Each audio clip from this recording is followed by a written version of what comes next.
امریکہ آخر super power کیسے بنا؟ امریکہ اور طالبان کے ایسے کیا مسائل ہیں کہ ان کی جنگ 20 سال کے بعد بھی ختم ہونے کا نام نہیں لے رہی؟ امریکہ کی جنگ کی وجہ سے پاکستان کو کس قدر نقصان ہوا؟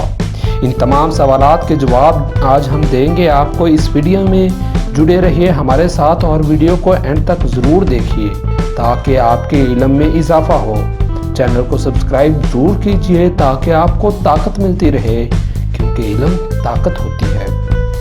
کہانی شروع ہوتی ہے 1960 سے، جب اندرونی انتشار اور سیاسی بحران تو تقریباً امریکہ میں مکمل طور پر ختم ہو چکا تھا۔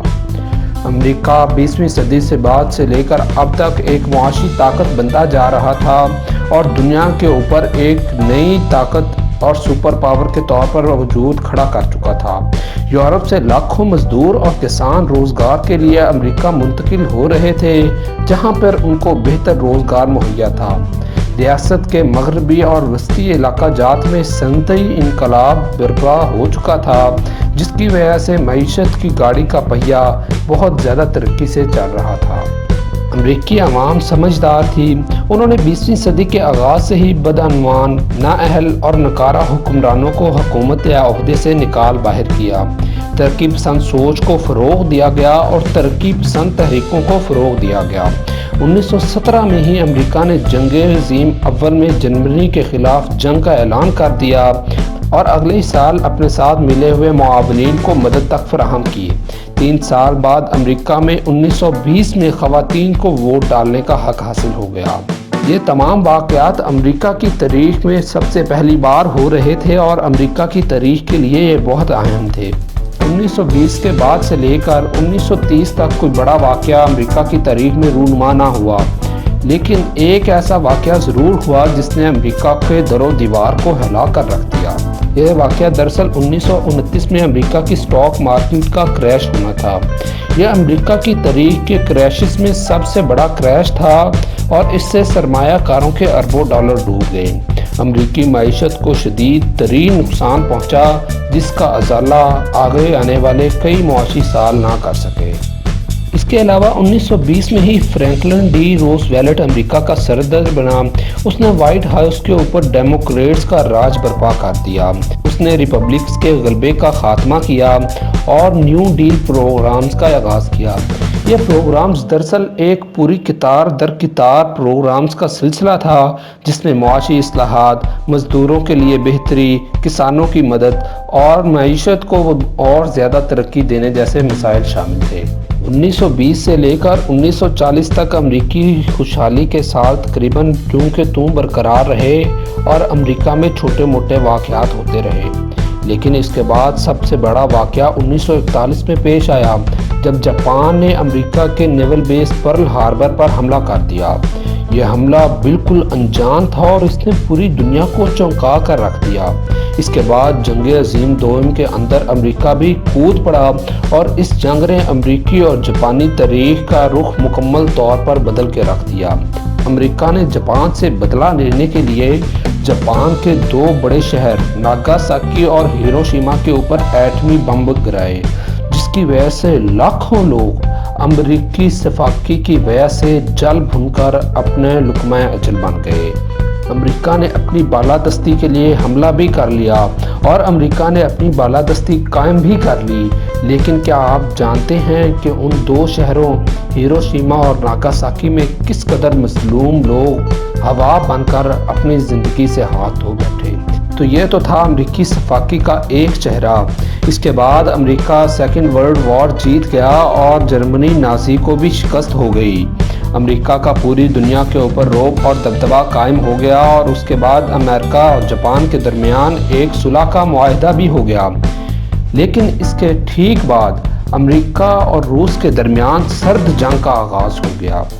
یہ 1947 سے لے کر 1991 تک چلنے والی تقریباً 45 سالہ جنگ میں ہتھیاروں کی دوڑ، ملٹری پاور میں آگے بڑھنا، خلا کے مشنز میں برتری حاصل کرنا اور پراکسی وارز وغیرہ شامل تھے۔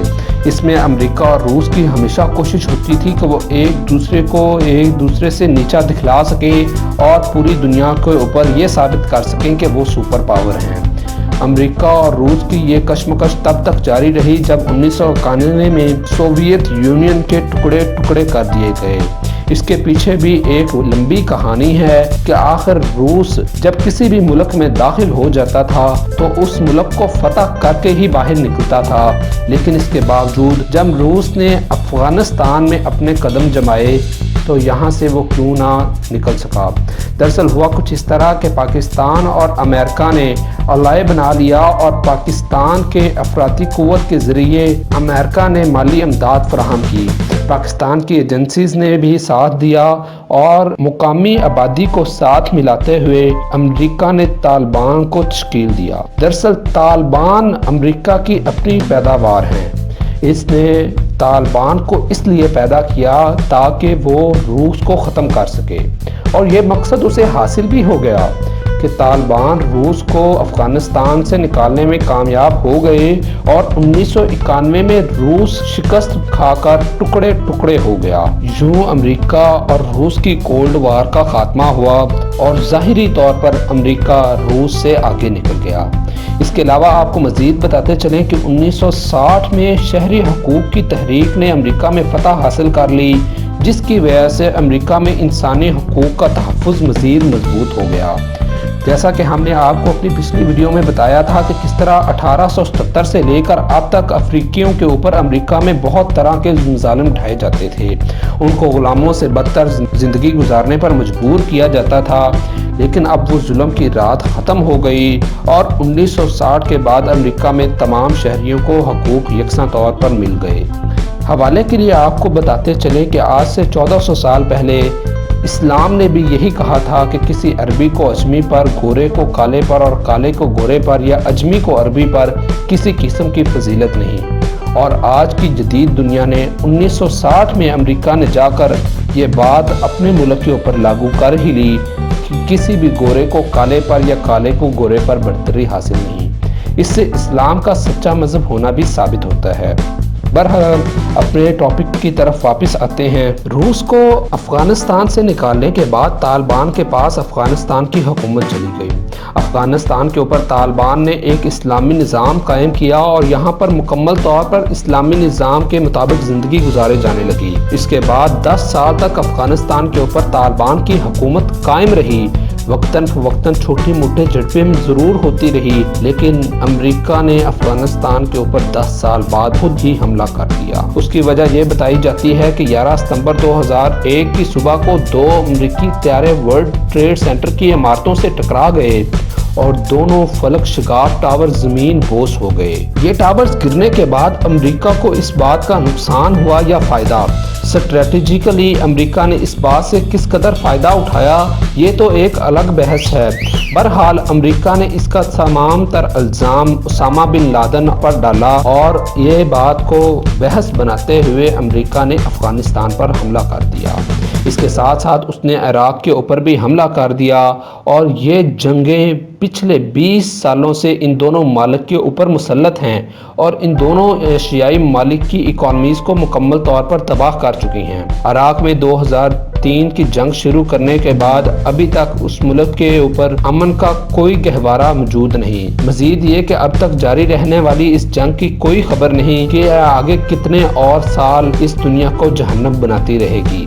امریکہ نے پچھلے 20 سال سے افغانستان میں بھی جنگ جاری رکھی اور امریکہ نے خوب ظلم و ستم کیے اور پچھلے 20 سالوں سے افغان مہاجرین اور افغان غریب امریکہ کے ظلم و ستم کا شکار ہیں۔ افغانستان ایک ملک سے زیادہ میدان جنگ بن کر رہ چکا ہے، جہاں پر طالبان اور ان کے اتحادی امریکہ اور ان کے اتحادیوں کے خلاف برسر پیکار ہیں۔ آپ کو مزید بتاتے چلیں کہ آج امریکہ افغانستان سے نکلنا چاہتا ہے، لیکن اس کے لیے وہ مذاکرات بھی طالبان سے کرنا چاہتا ہے۔ یہ وہی طالبان ہیں جن کو مارنے کے لیے اور ختم کرنے کے لیے امریکہ ہزاروں میل دور اپنے ملک سے آیا تھا، لیکن آخر 20 سال کی جنگ لڑنے کے بعد امریکہ ان سے مذاکرات کرنے پر مجبور ہے اور امریکہ کو اپنے انخلاء کا کوئی مؤثر منصوبہ نظر نہیں آ رہا۔ تو اس بات سے آپ اندازہ کر سکتے ہیں آخر یہ جنگ امریکہ جیت چکا ہے یا ہار چکا ہے۔ دوسری جانب امریکہ کے اس اقدام سے پاکستان میں دہشت گردی کی ایک لہر آئی، جس کی وجہ سے پاکستان میں پچھلے 15 سے 20 سالوں میں 70,000 جانوں کا نذرانہ پیش کیا گیا۔ اس میں پاکستان کے معصوم لوگ، پاکستان کی ملٹری کے افراد اور فوجی افسران، پاکستان کی سیکیورٹی فورسز کے لوگ اور پولیس کی فورسز کے بھی ممبران شامل تھے۔ یہ 70,000 لوگ پاکستان نے ایک غیر ملکی جنگ کی وجہ سے کھوئے ہیں، اور اس کی وجہ سے پاکستان کو مالی طور پر $120 بلین کا نقصان بھی ہوا ہے۔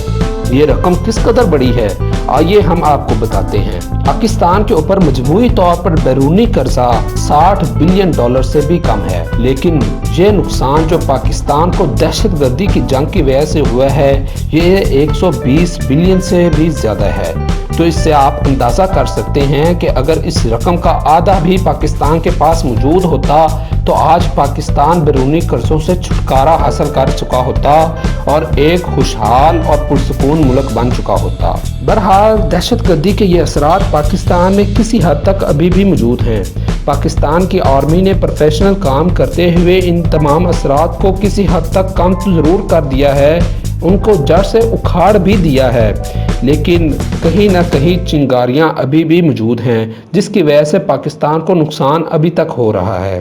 2007 میں امریکی تاریخ کا ایک اور معاشی بحران آیا جو کہ کئی سال تک قائم رہا۔ یہ بحران 1929 کے بحران کے جتنا ہی بڑا تھا، اور اس سے معاشی ترقی کی رفتار بہت زیادہ کم ہو گئی۔ امریکہ کی اکانومی بری طرح سے متاثر ہوئی اور اس میں بھی سرمایہ داروں کے لاکھوں ارب ڈالر ڈوب گئے۔ پچھلے 20 سالوں میں امریکہ افغانستان اور عراق کی جنگ لڑ رہا ہے، جس میں امریکی صدر بش، امریکی صدر براک اوباما اور امریکی صدر ٹرمپ نے بڑھ چڑھ کر حصہ لیا ہے۔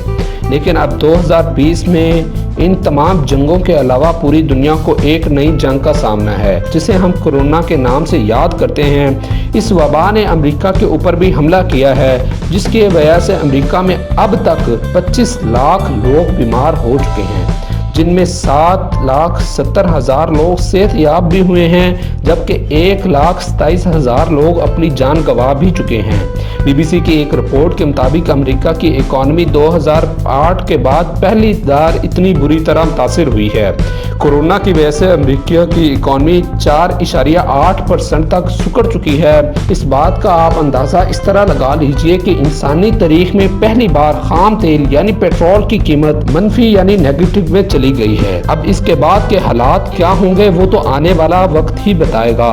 مزید یہ کہ ہم اس ویڈیو سے یہ کنکلوژن نکال سکتے ہیں کہ امریکہ ایک بہت زیادہ امیر اور طاقتور ملک ہے، جو اپنے مفادات اور بالادستی کے لیے کسی بھی حد تک جا سکتا ہے اور برے سے برے اقدام کرنے سے بھی گریز نہیں کرتا۔ تو پھر چاہے اسے مظلوم شہریوں کو ایٹم بم سے اڑانا ہو یا پھر افغانستان اور عراق جیسے چھوٹے ممالک کے اوپر اپنی بالادستی قائم کرنے کے لیے 20 سال جنگ بھی لڑنی پڑے، اور پھر چاہے اس کو پاکستانی 70,000 جانوں کو بھی قربان کرنا پڑے، اسے اس سے کوئی غرض نہیں۔ وہ صرف اپنے مفادات